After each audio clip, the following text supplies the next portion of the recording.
దాశరథి కవిత పయోనిధి అనే మాటలు విన్నాం మనం. దాశరథి గారిని ఎందుకు తలుచుకోవాలి అని ఆనందాచారి గారు చాలా వర్తమానానికి వర్తించేలాగా ప్రవచించిన ఉపన్యాస ధార మనం విన్నాం. ఎలా ఆయన స్ఫూర్తిని తీసుకుని ముందుకు అడుగు వేయాలో ఆనందాచారి గారు చాలా కూలంకషంగా మనకు చెప్పారు. ఇప్పుడు నేను అటువైపు వర్తమాన ప్రబోధన వైపు వెళ్లకుండా దాశరథి గారిని నేను గుర్తు చేసుకుంటాను. మిమ్మల్ని మీకు గుర్తు చేస్తాను, నన్ను నేను గుర్తు చేసుకోవడం. దాశరథి గారిని గుర్తు చేయడం అంటే మీకు తెలియని విషయాలని కాదు, తెలిసిన విషయాలే మరోసారి గుర్తు చేసుకోవడమే ఈ శత జయంతి సభ ఉద్దేశంగా నేను భావిస్తున్నాను. దాశరథి గారి యొక్క ఆ సంపూర్ణమైన రేఖా చిత్రం మీ ముందించే కన్నా ముందు ఆయన యొక్క వ్యక్తిత్వం గురించి ఒక మాట చెప్తాం. అటు ఓల్డ్ ఎమ్మెల్యేస్ క్వార్టర్స్ వైపు ఉండేది ఆయన. పాత బస్తీలో ఒక ముషాయిరా జరుగుతూ ఉంది. మగ్దుమ్ మొహిద్దీన్ గారి అధ్యక్షత.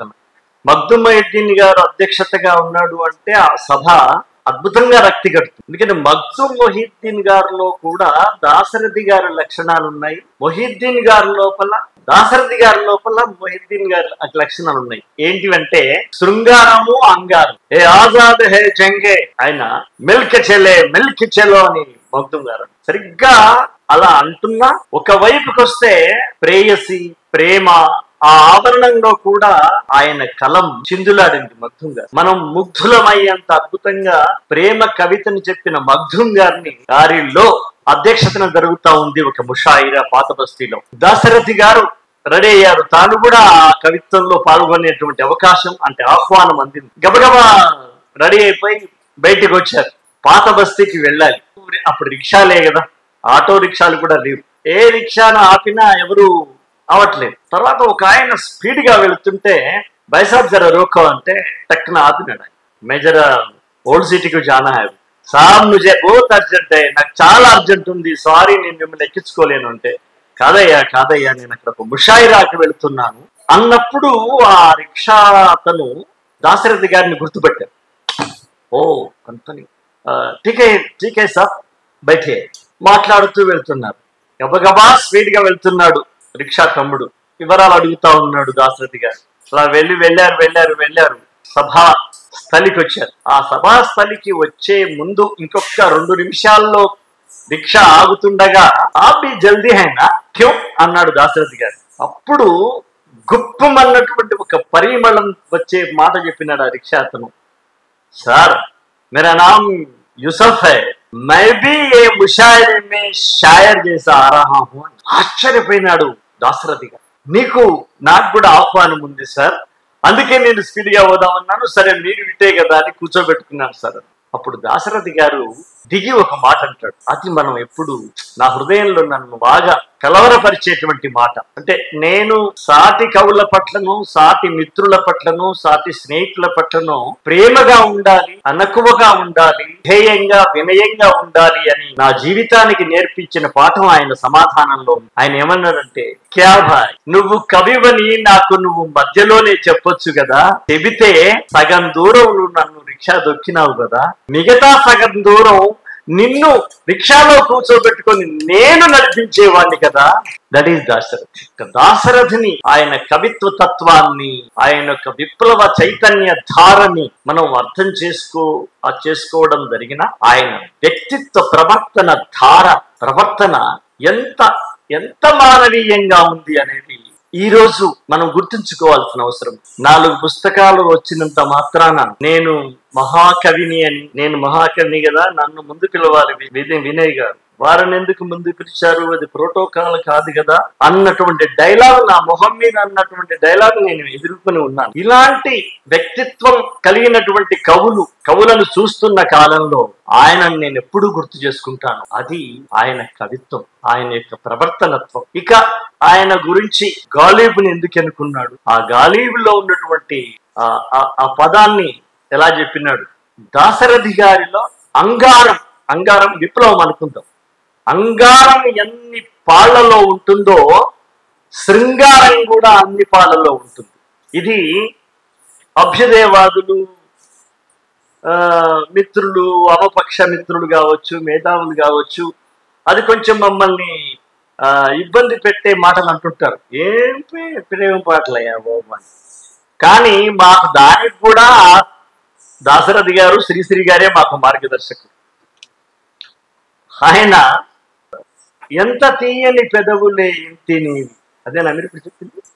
అది ఎందుకన్నాడు అన్నది అశోక్ చెప్తారన్నారు. అంటే చివరకు మిగిలేదనే నవలలో బుచ్చిబాబు గారు ఒక మాట రాస్తారు. అందులో కథానాయిక పేరు కోమలి.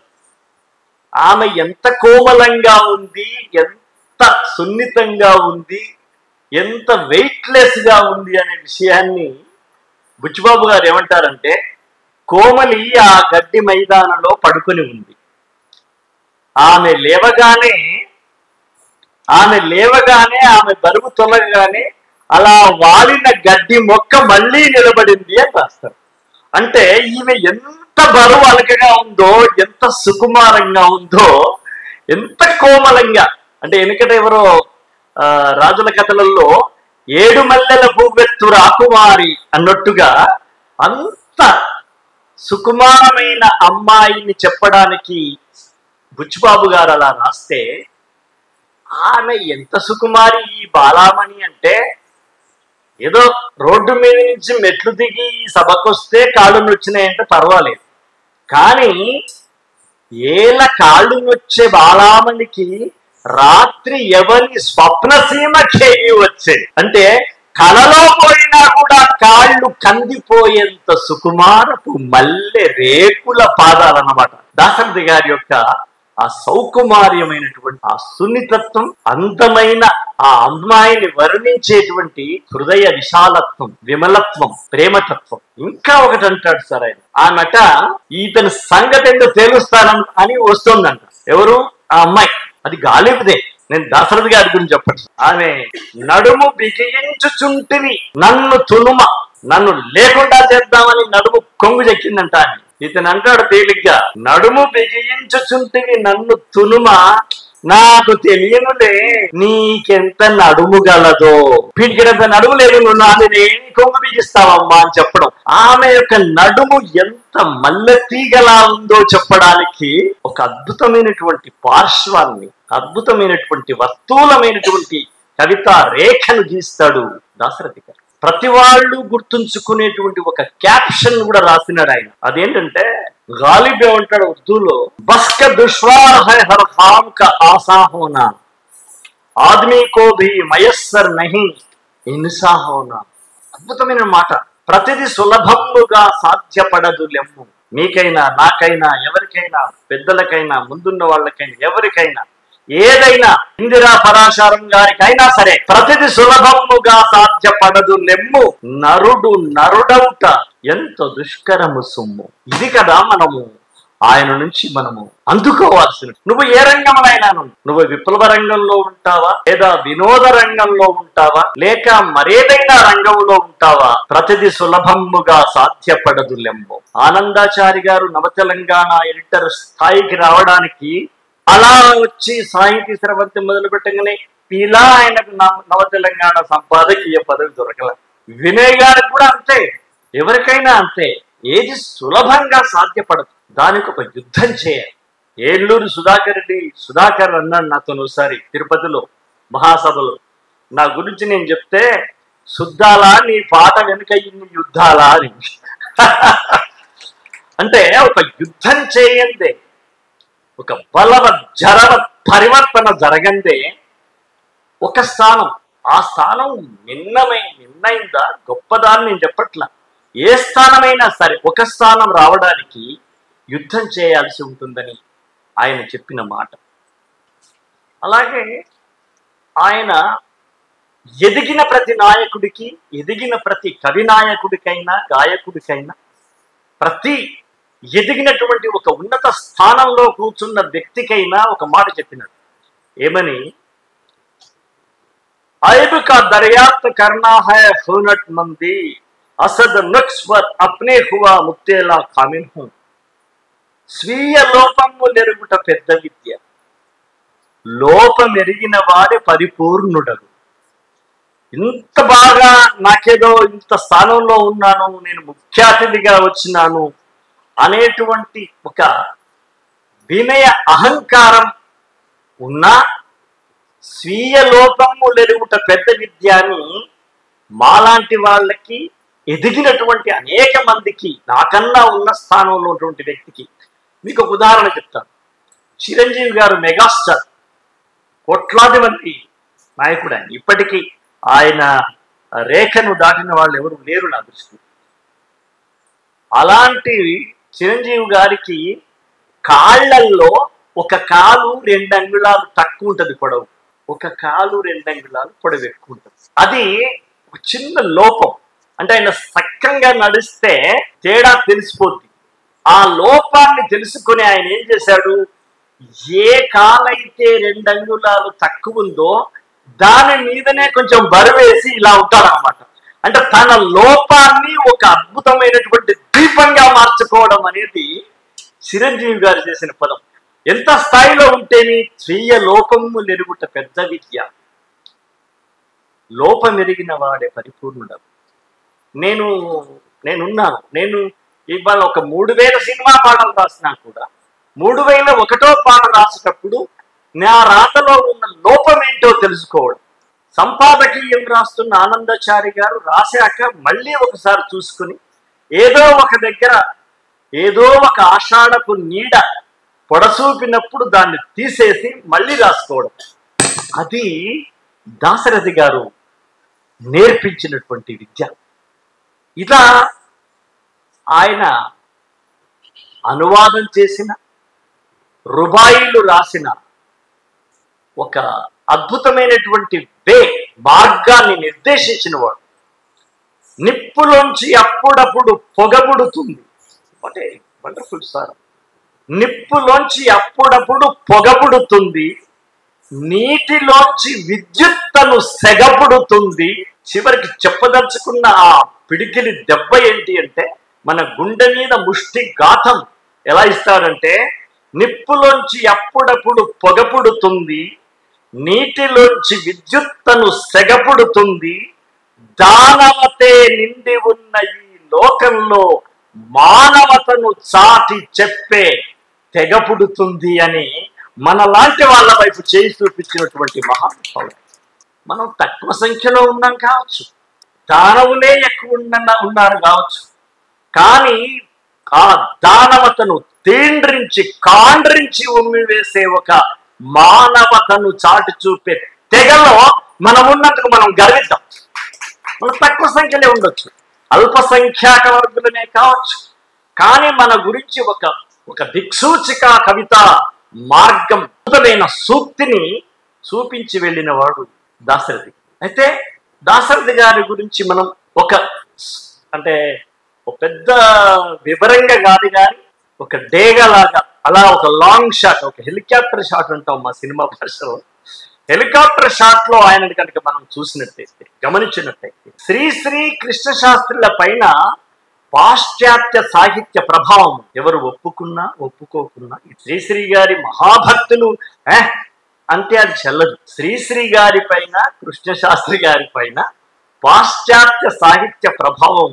అలాగే సంప్రదాయ కవితా చైతన్య ధార విశ్వనాథుల వారి, సంప్రదాయ ఆత్మాశ్రయ కవిత్వ ధార కృష్ణశాస్త్రి గారు. నువ్వు ఏమన్నా చెప్పు, నా కుగాదులు లేవు, నా కుశస్సులు లేవు, నేనంత లోక భీకర శోక ఏదో బతిని నేను అంటాడు ఆయన. అంటే సంప్రదాయ ఆత్మాశ్రయ కవిత్వ ధార ఉంది ఆయన. అంటే ఎంతసేపు కృష్ణశాస్త్రి బాధ, ప్రపంచం బాధని చలం బ్రహ్మాండంగా చెప్పేసినాడు. అలాగే సంప్రదాయ విప్లవ చైతన్య కవిత ధార శ్రీశ్రీ గారు. సంప్రదాయాన్ని ఎందుకంటున్నావు అని నా మీద ఒక ప్రశ్న ఎక్కుపెట్టొచ్చు. సంప్రదాయ విప్లవ కవిత్వ చైతన్య ధారనే శ్రీశ్రీ గారు. ఆయన ఛందస్సును ధిక్కరించి, అంటే ఛందస్సుల నడుం దుడ్డుగర్రలతో విరగ్గొట్టిన పఠాభిలాగా ఏం చేయాలి, సీసపద్యాల నడుము విరగ్గొడతాను అన్న పఠాభి గారిలాగా ఆయన ఏం చేయాల. శార్దూల బత్తేభ సంప్రదాయ పద్య ధారలో ఉన్న దాన్ని మాత్రాసం ఛందస్సు లోపల పలు రకాలుగా, పలు విధాలుగా, పలు ముఖాలుగా మాత్రా ఛందస్సు యొక్క దారిని మళ్లించి దాన్ని ఒక కళ్యాణి గుర్రంలాగా భావించి మార్పించి దాని మీద స్వారీ చేసి మనల్ని పరిగెత్తించినటువంటి మొట్టమొదటి కవి శ్రీశ్రీ గారు. అయినా ఆయన సంప్రదాయ విప్లవ చైతన్య మాతృ ఛందస్సు కవితా ధారణే. ఇది కూడా ఎవరు కాదన్నా నాకేం సంబంధం. మరి దాశరథి ఏ పాశ్చాత్య సాహిత్య ప్రభావము లేదు. ఉంటే ఇంటే మన భారతదేశీయ యొక్క కవుల యొక్క ప్రభావము, చదివిన ప్రభావం ఉండొచ్చు. సంస్కృత పండితుల యొక్క కావ్యాల యొక్క పంచకావ్యాలు, సంస్కృత ఆంధ్ర పంచకావ్యాలు అంటే మొత్తం 10 కావ్యాల యొక్క ప్రభావము ఉండి ఉండవచ్చు. కానీ ఆయనది సంప్రదాయ శాంతి విప్లవ చైతన్య కవితా ధార దాశరథి. ఇది పక్క నేను గమనించాను. నాకన్నా ముందు చాలా మంది గమనించుంటారు. నాకు ఉన్నటువంటి నా వ్యక్తిగతంగా నాకు ఆయన మీద ఉన్న అభిప్రాయాన్ని నేను మీతో పాల్పంచుకుంటున్నాను. కవిత్వంలో మార్క్సిస్ట్ దృక్పథం ఉంది, జాతీయ ఉద్యమ వీరావేశ పథము ఉంది ఆయన దగ్గర. అలాగని దాశరథి చాలా మంది అనుకున్నట్టు ఆయన నాస్తికవాద కవి కాదు. శ్రీశ్రీ గారి లాగా నాస్తిక కవికి మాత్రం కాదు. ఆయన పక్కా ఆస్తికవాద కవి. ఎలా అంటాడు? ఆయన దేవుడిని నమ్మినాడు. ఆయన దేవుడి పైన పాటలు సినిమాలోనే కాదు, కవిత్వంలో కూడా రాసినవాడు. నిజామాబాద్ జైల్లో ఖైదీలకు సిమెంటు సున్నం కలిపినటువంటి జొన్న రొట్టె పెట్టేవాడు. అలా తిని తనకు రక్త విరోచనాలు వచ్చినాయి, టైఫాయిడ్ వచ్చింది. ఆ సందర్భంలో అక్కడ ఉన్న జైలర్, నువ్వు క్షమాపణ పాత్రం రాసి వెంటనే నిన్ను హాస్పిటల్కి పంపిస్తామంటే అక్కర్లేదన్నాడు. ఆయన ఏం చేశాడు అంటే మిత్రులతో ఏమన్నాడు, అందులో ఉన్నటువంటి మిత్రులు జైలు ఖైదీలతో, శివుడి మీద పద్యాలు రాసి అన్నాడు. ఇక్కడ మనం ఆయన ఆస్తికవాది, ఆయన దేవుడు నమ్మినాడు అన్న విషయం ఇక్కడ మనకు ద్యోతకమవుతుంది. కుడి హస్తమున శూలమెత్తెదవు, ఎవరు? శంకరు. దిక్కుల్ పిండిగా డక్క చప్పుడు గావింతు మరొక్క హస్తమున, నిప్పుల్ గ్రక్కుని కంటిలో పిడుగుల్ పిల్లలు పెట్టుకున్నది. What a beautiful sir. ఏదో కోడి పిల్లలు పెట్టినట్టు కన్ను లోపల పిడుగులు పిల్లలు పెట్టినాయంట. How beautiful. ఒక సంస్కృత పద్యంలో ఒక మామూలు పల్లె యొక్క పదాన్ని అందులో ఇముడించిన విధానం, ఒదిగిన విధానం మనల్ని ఆశ్చర్యింపజేస్తుంది. నీ కంటిలో నిప్పులు గ్రక్కు, నీ కంటిలో పిడుగులు పిల్లలు పెట్టుకున్నవి, మహామేఘావళి గర్జనల్ గుడుగుంచములాడుకున్నవి, శిర కోకారిని డక్కలు అంటాడు. శివుని ఫాలాన పెను కారు చిచ్చు లేచి గగన కబరీభరమ్మున కప్పుకొనియే, చెంగు చెంగున నెగయు సారంగమొకడు శివ శిరచంద్ర కేదార సీమతోచే అని శంకరుని మీద పద్యాలు ఆశువుగా రాసి వినిపించినాడు వట్టికోట అల్వారు గారికి. ఆశ్చర్యమైన సంగతి ఏంటంటే, మనం నమ్ముతామా నమ్మమా అన్న సంగతి తెలియదు. కానీ ఆ పద్యాలు రాసినాక మిత్రుడు రాగానే నా చేయి పట్టుకో చూడు అంటే చేయి పట్టుకొని చూస్తాడు అతను. నాకు చెమటలు వచ్చేసాయి, నా జ్వరం తగ్గింది అంటాడు. ఇది ఇక్కడ మనం ఆ మహాదేవుని పట్ల, శివుని పట్ల తనకున్నటువంటి అర్చిత అంకిత భావాన్ని మనం తెలుసుకోవాల్సిన అవసరం. వాళ్ళేదో ఆస్తికులు, వాళ్ళేదో దేవుణ్ణి నమ్ముతారు, వాళ్ళేదో బోనాల పండుగ చేస్తారు, వాళ్ళేదో సిగాలు ఊగుతారు అని మనం కొన్ని లక్షల మంది ప్రజలను దూరం చేసుకున్నాము. అభ్యుదయ తరం, అభ్యుదయవాదం అనేది నేను ఈ సందర్భంగా నిర్మోహమాటంగా చెప్తున్నా. మనకు మిగిలేది ఎంతమంది? బోనాల పండుగ వాళ్ళు వద్దు, ఇంకా మహాశివ భక్తులు వద్దు, తీర్థాలు పోయేటోళ్ళు వద్దు, రామ భక్తులు వద్దు, వివేకానందుని భక్తులు కూడా వద్దు. ఇలా వద్దు వద్దు అనుకుంటూ పోతే మనకు మిగిలిన పద్దు ఎంత అంటే, దాశరథి మహాకవి శత జయంతి సభ ఇక్కడ జరుగుతుందంటే మిగిలిన మీ సంఖ్య ఎంత? ఇక్కడ పెద్ద హాల్ తీసుకోవాలి అసలు. వినయ్ గారు మెయిన్ హాల్ తీసుకోవాలి. కానీ ఆయనకు తెలుసు మెయిన్ హాల్ తీసుకుంటే అక్కడ మనమే ఉంటాం. ఇప్పుడే నేను అన్నాను మేడం గారితో, సుజావతి మేడంతో, మేడం గారు హాయిగా మనం లెఫ్ట్ రూమ్ లో పోయి రౌండ్ టేబుల్లో పెట్టుకుందాం మేడం గారు, ఎందుకు ఈ బాధ అని అనుకున్నాం. ఇలా మనం కొన్ని సెక్టార్లని వదిలేసుకున్నాం, అంటే జారవిడుచుకున్నాం. మేము దాశరథి గారి పంథాన్ని అనుసరించి మనం కూడా బోనాల పండుగలో పాల్గొందాం, మనం కూడా తీర్థాలలో తిరణాలలో పాల్పంచుకుందాం. వియత్నాం అధ్యక్షుడు హుచిమినే చర్చికి వెళ్ళి, మసీదుకి వెళ్ళి ప్రార్థనలు చేసి కదా వాళ్ళను విప్లవానికి బయట తిప్పినారు. ఒక అద్భుతమైనటువంటి పంథాను అనుసరించినటువంటి దాశరథి కవి గారు, ఆనందాచారి గారు చెప్పినారు. వాళ్ళ నాన్న ఎంత సంప్రదాయ ఛాందసుడు, చాలా మర్యాదగా అన్నాడు. ఛాదస్తుడు, అని అనాల్సింది. నువ్వు ఎటెళ్తున్నావు అని కొడుకుని అడగాలంటే, భార్యను అడగాలంటే ఆయన ఎటెళ్తున్నావు అనాలి కదా. కాదు, త్వం కుత్ర గచ్చసి అని మాట. త్వం కుత్ర గచ్చసి అంటే నువ్వు ఎటెళ్తున్నావు అని. అంటే అంత మహానుభావుడు తండ్రి. ఆ తండ్రి కడుపున విప్లవ ప్రహ్లాదుడు పుట్టినట్టుగా పుట్టినాడు మన మహానుభావుడు దాశరథి. వరంగల్లో ఒక సభ జరుగుతుంది. దానికి విశ్వనాథ గారు ముఖ్య అతిథిగా వచ్చారు. అప్పుడు ఇతను పిల్లగాడే, అంటే నెక్కరేసుకుని బాగా ఆయన అప్పటికే పద్యాలు బ్రహ్మాండంగా రాస్తున్నాడు. అప్పుడు ఎవరు అనౌన్సరు వినయ్ గారు లాంటి వాడు, ఇప్పుడు ఒక కుర్రాడు, నూనూగు మీసాల కుర్రాడు ఇప్పుడు వచ్చి ఒక బ్రహ్మాండమైన పద్యం చదువుతాడు అన్నాడు. అప్పటిదాకా చాలా కాన్సన్ట్రేషన్ గా ఉన్న, అంటే మిగతా వాళ్ళు మీరు పెద్దరు కదా, పల్లా దుర్గయ్య గారు, అవధాని గారు, వెంకటావధాని గారు, ఇట్లాంటి మహానుభావులు సభ. విశ్వనాథ గారికి విసుగు, ఆయన కోపం ఎక్కువ, చిరాకు ఎక్కువ. అంటే కండగల పద్యం రాసిన వాడి పట్లనే అండదండగా ఉండేటువంటి వాడు, అండదండగా ఉండే వెండికొండ లాంటి వాడు విశ్వనాథ్. అలాంటి కుర్రాడు వచ్చి పద్యం సవరణమయ్యవా అంటే ఏంటో తెలియదు అన్నట్టుగా పక్కన అధ్యక్షుని వైపు విసుగ్గా చూసినాడు. అది పట్టించుకోవాలి దాశరథి. నెక్కరేసుకుని వచ్చినాడు. పొట్టివాడిగా నాలాగా, నాకన్నా పొట్టిగా అన్నాడు. అయినా సరే నా అంతే అనుకుంటున్నా. వచ్చి అది సరే మేమంతా గట్టివాడు, మీ అంత పొడుగు లేకుండా వచ్చాడు. విశ్వనాథ్ గారు ఇటు దిక్కు తిరిగి మాట్లాడుతున్నా, నెక్స్ట్ మాట్లాడాలా, మన టైం ఉంది, మన ట్రైన్కి వెళ్ళాలా, ఇట్లా మాట్లాడుతున్నారు. ఈ ఉపన్యాసం ఇచ్చేవాళ్ళు మాట్లాడుతుంటే, స్టేజ్ మీద ఒకరినొకరు మాట్లాడుతుంటే మహా తిక్కబడుతుంది ఎవరికైనా సరే. అది శంకరాభరణం శంకర శాస్త్రికి కావచ్చు, లేకపోతే శుద్ధాల అశోక శ్రమంకరాచారి కూడా కావచ్చు. కానీ తిక్కబడుతుంది. పిలిచి ఫోన్లో మాట్లాడుతుంటారు. నేను ఎందుకే ఏమొచ్చు, మా ఫోన్ బంద్ చేసుకొని మేము కూర్చుంటాం, మీరేం ఫోన్లో హలో అశోక్ రాజు మాట్లాడుతున్నారు, అయిపోయిన పేరు కడతాం. అలా వాళ్ళు విశ్వనాథ్ గారు పక్కన మాట్లాడుతున్నారు. ఈయన ఏమన్నా, నా గీతావళి ఎంత దూరము ప్రయాణంబౌను అన్నాడు. జగ్గమన్నాడు. విశ్వనాథ గుండెల్లో చిన్న టైం బాంబ్ వేలి. ఆయన ఎంత ఉద్దండ పండితి శౌంధీరుడైతే ఏమి, నా గీతావళి ఎంత దూరము ప్రయాణంబౌను అనగానే పక్కనే మాట్లాడుతుంటే అదని ఇంకేటి చూడలే, అదే చూస్తున్నాడు. అందాక ఈ భూగోళమునకు అగ్గి పెట్టెదను అనగానే తిరిగి చూశాడు. గబ్బరబిడు నా తాత నాగున్నాడు అనుకున్నాడు.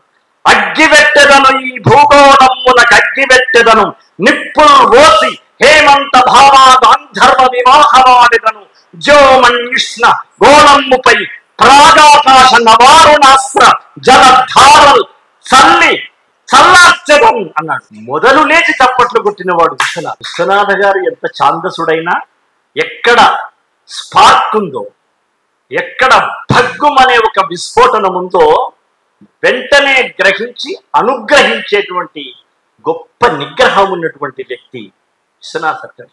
ఇలా ఇంకేమైనా చదువుతాడా, ఇంకొకటి ఏదన్నా అన్నాడు. ఎవరు? విశ్వనాథ. వద్దన్నాడు. ఇంకేమైనా ఉందా నాయన అంటే అప్పుడు దాశరథి గారు 13 అడుగుల పొడుగు పెరిగిపోవచ్చు ఆయన మనస్సు. ఎందుకంటే 5 అడుగులు ఉంటే ఏమి, విశ్వనాథ గారు లాంటి వెండికొండ లాంటి శిఖరము.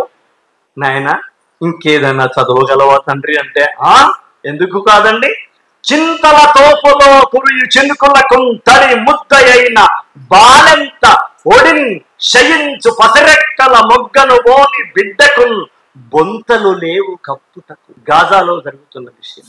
బొంతలు లేవు కప్పుటకు బొంది హిమంబవునేమో సాగించును రుద్రవీణపై నుంచుక వెచ్చని అగ్నిగీతములు అన్నాడు. విశ్వనాథ సభ దాశరథి యొక్క పద్య సభగా మారిపోయింది. That is our Vishwanatha. ఆయన పద్యధారలో ఉన్న ఆయనకు ఒకసారి షోలేలో గబ్బర్ సింగ్ కనుక ఇక్కడి నుంచి ఇక్కడ దాకా గొలుసులు కట్టుకొని కోర్టులోకి తీసుకుపోయేటట్టు ఆయనను అలా కట్టి కవయ్య ఆయన బందిపోడు దొంగన ఆయన గబ్బర్ సింగ్. ఇప్పుడు మీకు అర్థం కావాలని చెప్తున్నా, అప్పుడు గబ్బర్ సింగ్ లేడు కానీ చెప్తున్నా. ఇక్కడ కంఠంలో పెట్టి కాళ్లకు చేతులకు పెట్టి ఆయనను రైలు ఎక్కించినారు. ఎక్కిస్తుంటే అప్పటికి ఎన్ని రోజులైందో అన్నం తినక అలా కూర్చుంటే ఎదురుగా ఒక తల్లి కూతుర్లు ఉన్నారు. ఆ తల్లి ఇతన్ని చూసి, కూతురు అమ్మా ఈ సారుకు అన్నం తినలేదు కావచ్చమ్మా, నాకు పెరిగన్నం తెచ్చినావు కదమ్మా, ఈ సారుకు పెట్టమ్మా, ముఖమంతా గుంజుకుపోయింది అన్నదట ఆ బాలిక. అనగానే ఆ తల్లి నువ్వే పెట్టమ్మా, బిడ్డ కోసం పెట్టిన పెరుగన్నము సద్ది మూట విప్పితే ఆ బాలిక దాశరథి గారికి నోట్లో పెరుగన్నం పెట్టింది. ఆ కరిగిపోయిన మహానుభావుడు ఏమన్నాడంటే, కలువ కన్నుల దాన, అమ్మాయి కలువ కన్నుల దాన, నీ కన్నులలోని కన్నులలో అశ్రు బిందువులు, కలువ కన్నుల దాన, నీ కన్నులలోని అశ్రు బిందువులెన్ని, అశ్రు బిందువులెన్ని, ఎన్ని ఎన్ని ముత్యాల విలువ అని ఆ పాపను ఆశీర్వదించినటువంటి మహానుభావుడు నారాయణ రెడ్డి గారు. తర్వాత జ్ఞానపీఠం ఎక్కనవచ్చు, లేదా సినిమా రంగంలో కానీ సాహిత్య రంగంలో కానీ వివిధ రకాలైన అధికార పదవులు చేసి ఉండవచ్చు. కానీ దాశరథి గారు ఒక వెలుగుతున్న సమయంలో బిఏ విద్యార్థి, ఇంటర్ విద్యార్థి నారాయణ రెడ్డి గారు దాశరథి గారి కన్నా 6-7 ఏళ్ళు చిన్న. ఆ సమయంలో అప్పుడప్పుడే కవిత్వం రాస్తున్న, పద్యాలు రాస్తున్న నారాయణ రెడ్డి గారిని చేరదీసి రెడ్డి కాలేజీలో, రెడ్డి హాస్టల్లో కవి సమ్మేళనంలో నారాయణ రెడ్డి గారు తొలి కవిత చదివితే గుర్తుపట్టి, ఏ గోడ బౌత్ ఆగే దౌడేగా ఆగే చెలేగాని, ఈ గుర్రం సాహిత్య రంగంలో నడవదు, పరిగెడుతుందని గ్రహించిన మొట్టమొదటి దాశరథి కవి మెచ్చుకొని దగ్గరికి హత్తుకొని, నాయనా నువ్వు నన్ను అప్పుడప్పుడు కలుస్తూ ఉండు, మనం కలుద్దాం, నువ్వు అద్భుతమైన భవిష్యత్తు ఉంది అని ఆయన కవితా రేఖలకు ఒక పందిరి వేసినటువంటి మహానుభావుడు దాశరథి గారు. అప్పుడు ఆ కృతజ్ఞతతో నారాయణ రెడ్డి గారు ఒక పద్యం రాసినారు ఆ రోజుల్లో. నా తరుణ కవ్యలతికలానాడు, నా తరుణ అంటే అప్పుడప్పుడే తరుణ కావ్యలతికలానాడు, పైకి ప్రాకలేక దిక్కులు చూడ, నా తరుణ కావ్యలతికలానాడు, పైకి ప్రాకలేక దిక్కులు చూడ, నీ కరాలు సాచి దాశరథి, నీ కరాలు సాచి లేతరేకులకు కెంజాయలు కెంజాయలద్ది, మించు పందిళ్ళ పైకి ప్రాకించినావు, ఆతడు దాశరథి నాకగ్రజుండు తాను, జన్మ జన్మలకు అతని సౌమిత్రినే.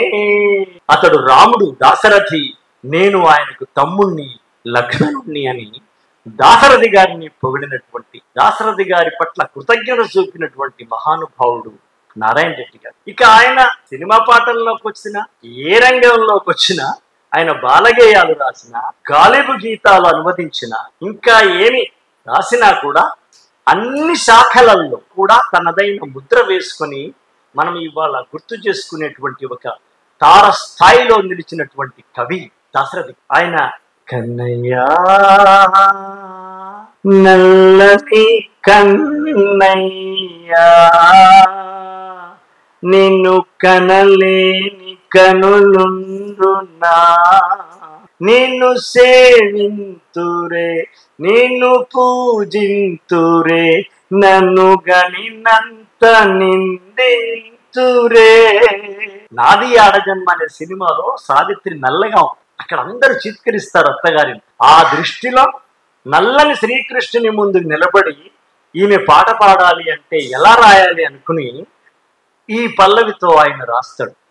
అంటే ఎక్కడ బలహీనత ఉందో, ఎక్కడ చిన్న గిల్టీనెస్, ఆత్మన్యూనతా భావం ఉందో, ఆ ఆత్మన్యూనతా భావపు ఆత్మలోకి వెళ్ళి పరకాయ ప్రవేశం చేసుకొని రాసినటువంటి ఒక అద్భుతమైన కవి, సినీ కవి, మనిషి కవి, సమాజ కవి, విప్లవ కవి, శృంగార కవి దాశరథి. నడిరే జాములో స్వామి నిన్ను చేర దిగి వచ్చును అంటాడు. అది జనరల్ గా వైష్ణవ సంప్రదాయంలో ఉంది ఈ పద్ధతి. ఏమని? ఒక చిన్న భక్తిని కూడా డైరెక్ట్ గా భక్తి చేయక, డైరెక్ట్ గా పూజ చేయకుండా చిన్న రికమెండేషన్.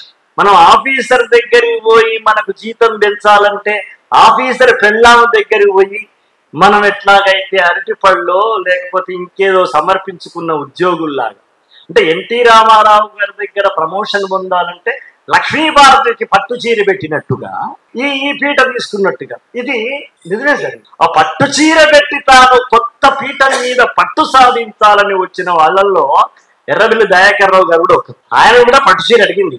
పాప ఆయన దగ్గర పట్టుమని 10 రూపాయలు లేకుండా ఈయన వెళ్ళిపోయినాడు. ఆయనకి ఆ పదవి. ఇది ఆయన చెప్పిన విషయం, నేను చెప్పిన విషయం. నేను ఎప్పుడు లక్ష్మీభారతి దగ్గరికి వెళ్ళలేదు. అసలు రామారావు ఉన్నప్పుడు నేను అసలు హైదరాబాద్కే రాలేదు. కాబట్టి నాకు సినిమా అవకాశాల కోసం నేను పార్వతమ్మ గారికి నేను చీర పెట్టిన దాఖలాలు లేవు. అలా ఒక రికమెండేషన్ పద్ధతి అనేది భక్తి సంప్రదాయంలో, వైష్ణవ సంప్రదాయంలో ఉంది. ఏమని? అమ్మా నువ్వు అయ్యకి చెప్పు, స్వామిని నువ్వు స్వామికి చెప్పు అనేటువంటి ఒక కొత్త రీతి వైష్ణవ సంప్రదాయంలోనే ఉంది. ఆ సంప్రదాయాన్ని తీసుకుని బిఎన్ రెడ్డి గారు కొత్తగా రాయాలి. దాశరథి గారు దేవుడి పాటే, కానీ ఊరికనే తిరుమల మందిర డైరెక్ట్ వద్దు, ఏదైనా కొత్తగా రాయండి అంటే అప్పుడు ఈయన చెప్పాడు, మా దగ్గర ఈ సంప్రదాయం ఉంది, నేను రాసుకొస్తాను పల్లవి అని. బిఎన్ రెడ్డి గారు కరెక్ట్. అప్పుడు అమ్మవారి దగ్గర నుంచి వెళ్తుంది ఫైలు. భక్తుని యొక్క ఫైలు డైరెక్ట్ భగవంతుడు కాదు, భగవంతుని వెళ్ళడం భగవంతుని యొక్క భార్య దగ్గర నుంచి వెళుతుంది. నడిరే జాములో స్వామి నిన్ను చేరదిగి వచ్చునో అని మొదలుపెట్టాడు. ఇంట్లో ఎంత చమత్కారం అంటే, ఎందుకు పక్కన ఉన్నప్పుడు చెప్పొచ్చు కదా, నీ పక్కనున్నప్పుడే నా మొర అని రాయొచ్చు కదా. కాదట, నడిరే ఏ జాములో అంటే భగవంతునికి కూడా భార్యని కలుసుకోవాలంటే గడియారం 12 చిన్న ప్రపోజల్ పెట్టే సమయం. దాంట్లో ఇంకేం అంటే వెనక ముందు ఏంటంటే సత్యం లేదు. భార్యకు ప్రపోజల్ పెట్టే టైం 12 గంటలు. ఆ 12 గంటల్లో ఎందుకు, ఎప్పుడు పెడతావు నువ్వు? నీ దగ్గరికి ఆ కొండ మీద నుండి కిందికి ఎప్పుడు వస్తారు ఆయనకు? టిక్ టిక్ టిక్ 12 కొట్టంగానే అమ్మవారు జ్ఞాపకం వస్తుంది. ఎందుకంటే ఈ పొగలు, ధూమాలు, గంటలు, గింటలు, భక్తులు, పూజలు, పునస్కారాలు బోరు కొట్టేసేసి నిశ్శబ్ద పవడింపు సేవ అయిపోయిన తర్వాత ఆ పడక దిగి మెల్లగా పద్మావతి అమ్మగారి దగ్గరికి ఎందుకు వచ్చారన్న సంగతి నేను ప్రత్యేకంగా చెప్పర్లా. ఆయన వచ్చినప్పుడు అప్పుడు మంచి మూడ్లో ఉంటాడు స్వామి. That is the time to cinema గీతం.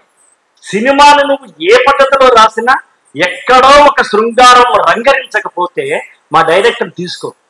అలా నడిరేయి ఏ జాములో స్వామి నినుజేర దిగి వచ్చునో, ఇక మిగతా పాటంతా నేను చెప్పాల్సిన పాడు. ఆయన అప్పుడు నా అర్జీ చెప్పమ్మా, నాకు ఏమన్నా అవన్నీ చెప్పమ్మా, ఉద్యోగము, సద్యోగము, ఇంక్రిమెంటో చేయమ్మా, ఆఖరికి రిట్రెంచ్మెంట్ లేకుండా చూడమ్మా అనేటువంటి విషయాన్ని భక్తి యుగంలో, భక్తి పథంలో కూడా భగవంతుణ్ణి శృంగార పురుషులుగా మార్చి ఒక అద్భుతమైనటువంటి అప్లికేషన్ను ఇచ్చేటువంటి కొత్త దారిని ఎన్నుకున్నవాడు దాశరథి. నేను ఇంకొక మాట చెప్పేసి ముగించేస్తాను. మంచి రోజులు వచ్చాయనే సినిమాలో దేవులపల్లి కృష్ణాశ్రీ గారిని ఒక పాట రాయమన్నారు భీమసుందరం. అదేంటంటే ఏదో బెట్టు కట్టి బలవంతంగా ఆ ఊరి భూస్వామి కూతుర్ని పెళ్లి చేసుకుంటాడు. చిన్న బెట్ అవుతుంది. ఈ బెట్టులో నువ్వు గెలిస్తే నా బిడ్డ నుంచి పెళ్లి చేస్తా అంటాడు. అలా హీరో గెలిచిపోతాడు. ఇష్టం లేకుండా ఆ భూస్వామి తన బిడ్డను నాగేశ్వరరావుకి ఇచ్చి పెళ్లి చేస్తాడు. పెళ్లి చేయడం జరిగింది కానీ ఆ అమ్మాయికి ఇతని మీద కోపం, ఇష్టం లే,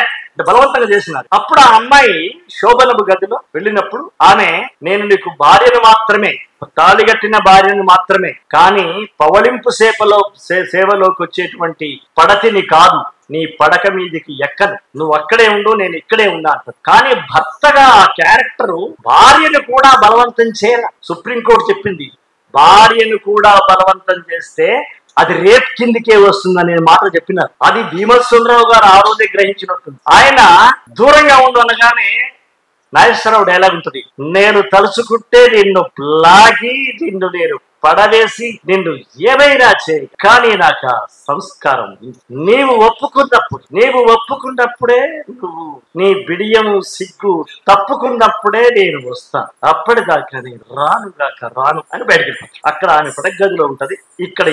ఇక్కడ పాట రాయించినాడు కృష్ణశాస్త్రి గారు. నేలతో నీడ అన్నది నన్ను తాకరాదని, పగటితో రే అన్నది నన్ను తాకరాదని, నీరు తన్ను తాకరాదని, గడ్డి పరక అన్నది నేడు భర్తనే తాకరాదని, ఒక భార్య అన్నది. ఆ పాట అప్పుడు రాసింది కాబట్టి దేవులపల్లి శాస్త్రి బతికిపోయినారు. అదే ఇప్పుడు రాస్తే స్త్రీవాద మహారచయితులందరూ కూడా నేను నీరుతో తాకరాదని గడ్డి పరకని అంటే ఆడవాళ్ళు గడ్డి పరకాన్ని రాస్తావా అని చెప్పేసి పేద సమ్మెలు ధర్నాలు చేసి తప్పైందమ్మా మీ మనోద్వేగాలకు నేను తప్పు చెప్పినందుకు నన్ను క్షమించండి అని కృష్ణశాస్త్రిని అనిపించేటువంటి పరిస్థితి. ఎందుకంటే నేను కరోనా మీద యవ్వతిరాయి కరోనా రక్కసి యవ్వతిరా అని రాశా. కరోనా అప్పుడు మీకు తెలుసో లేదో నా మీద స్త్రీవాదం మీద స్త్రీల మీద అనుచిత ప్రయోగం చేసినారు కాబట్టి కమిషన్ కు రమ్మని ఒక అప్లికేషన్ అంటే ఒక ఆర్డర్ తయారైంది నా మీద. నాకు ఎందుకైనా మంచి అని చెప్పేసి మీ మనోభావాలకి ఏమన్నా నొప్పి కలిగిస్తే నన్ను క్షమించండి అని నేను ఓపెన్ గా చెప్పడం వల్ల ఆ ఆర్డర్ తప్పిపోయింది. ఇది బహుశా అప్పుడుంటే కృష్ణశాస్త్రి గారు తప్పకుండా రావాల్సి వచ్చేది. ఈ పాటలో చమత్కారం ఏంటంటే మొత్తం పాట రాస్తాడు ఆయన. నీలి మబ్బుత వేలి కొసలు తాకనిదే వీణ పాట పాడేనా ఇది రాస్తాడు కదా. ఇందులో రాసి ఆయన వెళ్ళిపోయినాడు. పాట ఓకే, కానీ వీమసుధర్రావు గారికి చివరి చరణం ఇంకా ఒకటి మిగిలిపోయిందని కృష్ణశాస్త్రి గారు ఫోన్ చేస్తారు. శాస్త్రి గారు 1000 గుళ్ళ పూజారి. ఆయన సినిమా అనేది ఒక లెక్క కాదు, పత్రము కాదు. రాజాడా పోయాడా, పోయి ఎక్కడ కవి సమ్మేళనంలో ఏ కవిత్వం వినిపించుకుంటూ కూర్చున్నాడో ఫోన్ చేస్తే దొరకలా. అప్పుడు దాశరథి గారు భద్రాసులో అందుబాటులో ఉన్నారు. ఆయన్ని పిలిపించి ఏమయ్యా ఒక చరణం కావాలి అంటే, సార్ అది కరెక్ట్ కాదు కదా, మహానుభావుడు రాసినాడు, నేను ఎలా చివరి చరణం రాస్తానంటే నేను మెప్పించుకుంటానయ్యా నువ్వేదో రాసివ్వు అని దాశరథి గారిని అడిగినప్పుడు ఆయన ఆ చరణాన్ని పూర్తి చేస్తాడు. మీరు ఇప్పుడు ఆ పాట వింటే ముందు కృష్ణశాస్త్రి గారు రాసిన పాట లెంతులు వేరుంటాయి, ట్యూన్ వేరుంటది, లాస్ట్ దాశరథి గారు రాసింది వేరుగా ఉంటది. అక్కడ సహజీవం సహధర్మం అనివార్యం అనాదిగా మీ జాతికి అదే మూలధనము అంటరానితనము, ఇక సహజీవం సమభావనం అనివార్యం తెలుసుకొనుట మీ ధర్మం తెలియకుంటే మీ కర్మం. ఈ మాటలు కృష్ణశాస్త్రి నోట రానే రావు, అవి దాశరథి గారి నోటనే వస్తాయి.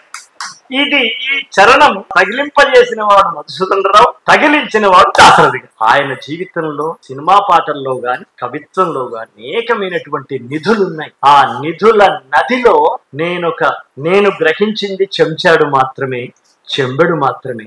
మీరు తలుచుకుంటే ఆయనను గనక అధ్యయనం చేస్తే గంపలకు గంపలు గంగాళాలకు గంగాళాలు మీరు ఎత్తుకుంటారని చెబుతూ